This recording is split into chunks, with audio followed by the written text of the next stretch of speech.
Halo, kembali lagi bersama saya, masih di channel dan di pembahasan yang sama, yaitu soal perkembangan terbaru dari timnas kebanggaan kita, timnas Indonesia. Pokoknya semua hal, semua elemen yang berkaitan dengan timnas Indonesia, mulai dari kiprah timnas Indonesia di putaran ketiga kualifikasi Piala Dunia 2026, calon pemain naturalisasi, hingga analisis jalannya pertandingan, jadwal pertandingan juga akan selalu saya bahas di channel ini. Jadi buat kalian yang ingin selalu memperoleh update terbaru dari Timnas Indonesia, pastikan kalian sudah subscribe channel ini. Oke teman-teman, mari kita mulai pembahasan kali ini. Kemarin, tepatnya hari Minggu, PSSI sudah secara resmi memperkenalkan pelatih baru, sekaligus pelatih kepala Timnas Indonesia, yaitu Patrick Kluivert ke awak media, sekaligus kepada masyarakat Indonesia, fans Timnas Indonesia.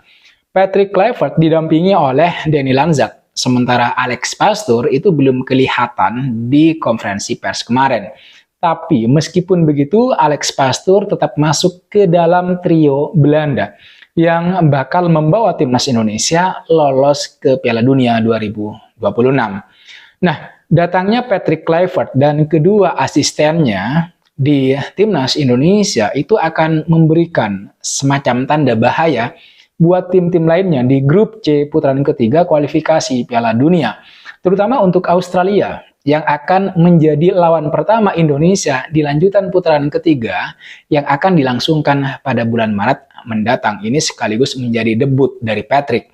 Patrick Kluivert sendiri memberikan komentar menohok begitu ya terkait strategi yang akan dia terapkan bersama skuad merah putih, di mana pernyataan tersebut dia sampaikan pada saat konferensi pers kemarin saat momen perkenalan pelatih baru Timnas Indonesia bersama sejumlah awak media pada hari Minggu kemarin. Teman-teman, pasti teman-teman sudah menonton. Tentu ada banyak hal yang dibahas atau disampaikan oleh Patrick Kluivert di hadapan awak media. Akan tetapi salah satu di antara banyak hal tersebut adalah pernyataannya soal strategi hingga formasi yang kemungkinan dia bakal terapkan bersama Timnas Indonesia. Saya sudah pernah membahas tentang pola permainan seperti apa yang kemungkinan akan dimainkan oleh Timnas Indonesia di bawah pelatih Patrick Kluivert, pelatih asal Belanda tersebut. Tapi apa yang akan saya ulas di konten kali ini adalah pengakuan belak-belakan atau berani dari Patrick Kluivert bahwa dia menyukai taktik dengan penerapan permainan yang menyerang. Sebenarnya ini sama seperti yang sudah kita duga bahwa pelatih tersebut akan menerapkan pola permainan yang menyerang plus atraktif. Maka oleh sebab itu, untuk mendukung pola permainan menyerang atraktif dan memiliki penguasaan bola yang baik yang tinggi, dia menyebut bakal menerapkan formasi 4-3-3, meskipun juga nanti bisa berubah menjadi 3-5-1. Tapi yang jelas inti keduanya sama, yaitu penguasaan bola atau yang biasa kita kenal dengan total football. Patrick Kluivert ini menyebut jika formasi 4-3-3 itu dia pelajari secara langsung saat mendampingi Louis van Gaal sebagai asisten pelatih di Timnas Belanda. Sepak bola menyerang memang penting karena tim yang ingin meraih kemenangan memang harus bisa mencetak gol, menyerang dan kemudian mencetak gol. Nah, untuk mencetak gol ini tidak bisa sebuah tim kalau hanya mengandalkan pola bertahan yang kokoh dan solid tanpa bisa membangun pola serangan yang terstruktur dan intens. Nah, pola serangan terstruktur dan intens ini sebenarnya tidak lepas dari penguasaan bola, teman-teman. Karena hanya dengan penguasaan bola yang tinggi, yang bagus, yang dominan, maka sebuah tim bisa melakukan serangan bertubi-tubi untuk kemudian menciptakan peluang dan menciptakan gol. Dengan skema 4-3-3 dan gaya main all-out attack, maka permainan timnas kita, timnas Indonesia, bakal sama dengan, minimal begitu, akan sama dengan timnas Belanda yang terkenal dengan total footballnya. Taktik ini mengandalkan agresivitas para pemain dalam menyerang dan mencetak gol untuk meraih kemenangan. Ini yang paling penting, meraih kemenangan. Jika benar, bakal mengadopsi gaya bermain total football, dan itu sudah pasti, karena timnas Indonesia hari ini itu dilatih oleh trio Belanda, maka kita harus berbangga. Karena timnas kita, timnas Indonesia bisa menjadi ancaman yang super serius buat Australia lantaran lini pertahanan timnas Australia bakal mendapatkan serangan bertubi-tubi tanpa henti dari skuad merah putih di kualifikasi Piala Dunia 2026 di bulan Maret nanti. Saya yakin nanti timnas bermain dengan gaya yang serupa dengan timnas Belanda.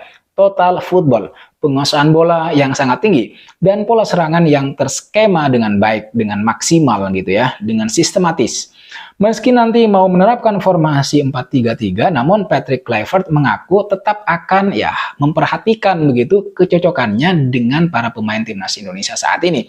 Apalagi memang terkadang dalam sebuah pertandingan, strategi atau formasi itu bisa berubah-ubah tergantung dari situasi yang terjadi di atas lapangan. Yang paling penting sebenarnya, formasi 4-3-3 ini, jika formasi ini memang mau diterapkan, maka para pemain harus siap beradaptasi. Karena menurut Patrick Kluivert, formasi ini membutuhkan adaptasi yang sangat tinggi. Nah, ini menjadi tantangan tersendiri sebenarnya kalau memang pelatih yang baru ini akan melakukan perubahan secara radikal. Tapi meskipun begitu, jika penerapan formasi ini berhasil, maka Australia harus siap-siap untuk menelan kekalahan dari Indonesia di kandangnya sendiri di Sydney Football Stadium. Saya bukan bermaksud sombong, tapi setidaknya bermain atraktif dengan progressive ball itu akan membuat timnas kita, timnas Indonesia, bisa lebih banyak menghadirkan peluang dan menciptakan gol. Ini bisa menaikkan kepercayaan diri para pemain di lapangan. Dan syukur-syukur kalau nanti bisa menciptakan gol kemenangan. Meskipun sebenarnya target Patrick Kluivert ketika melawan Australia nanti hanya menargetkan bermain imbang. Ini yang saya suka dari Patrick, bahwa dia atau kita itu harus menghormati lawan dengan bermain imbang saja. Meskipun dia sebenarnya, menurut pengakuan dia sendiri juga, pengen sekali begitu meraih 3 poin. Tapi sekali lagi, Patrick Kluivert menargetkan 4 poin di pertandingan bulan Maret nanti, yang berarti menargetkan seri ketika melawan Australia, dan harus menang ketika menjamu Bahrain di Gelora Bung Karno. Kemudian, yang menarik dari pelatih Patrick Kluivert ini, adalah cara dia untuk menentukan starting 11 di timnas. Menurut dia, teman-teman sekalian, untuk meramu starting 11 timnas, Patrick Kluivert akan mempertimbangkan beberapa hal. Pertama, frekuensi bermain sang pemain di klub masing-masing. Mereka mainnya banyak atau sering nggak main di klub. Itu artinya mereka yang tidak punya menit bermain atau minimal jarang bermain atau dimainkan di klub, peluangnya untuk masuk di starting 11 timnas itu agak sedikit kecil.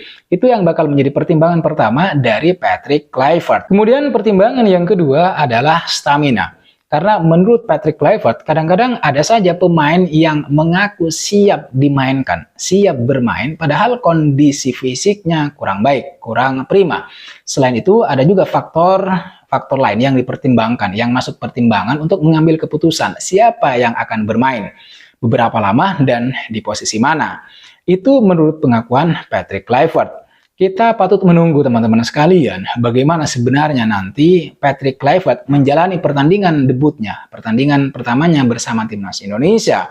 Terutama nanti karena di pertandingan pertamanya ini adalah menghadapi Australia. Australia ini adalah tim yang tidak bisa kita remehkan. Australia ini adalah tim langganan Piala Dunia dan akan sangat kuat begitu nanti di pertandingan bulan Maret.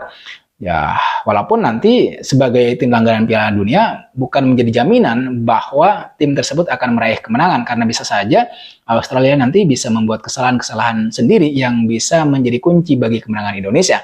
Tapi yang jelas, kedua pertandingan di bulan Maret nanti bukanlah laga yang mudah, karena target lolos Piala Dunia itu menjadi taruhannya dengan posisi timnas Indonesia yang sekarang berada di peringkat ketiga klasemen grup C sementara ini. Timnas kita, timnas Indonesia, timnas Merah Putih sebelumnya bermain imbang dengan skor 0-0 saat menjamu Australia di Gelora Bung Karno. Teman-teman sudah menonton itu. Dengan modal tersebut, skuad Garuda harusnya bisa tampil lebih percaya diri nanti di Sydney Football Stadium karena kita memiliki tambahan pemain yang sangat berkualitas. Sementara itu, dalam pertandingan melawan Bahrain sebelumnya, timnas Indonesia hanya bisa ditahan imbang dengan skor 2-2 setelah perpanjangan waktu kontroversial yang diberikan oleh wasit Ahmed Alkaf. Dengan demikian teman-teman sekalian, Patrick Kluivert ini sebenarnya punya modal mental dan materi pemain yang bagus. Tinggal bagaimana dia meramu pemainnya agar bisa satu frame, satu tujuan.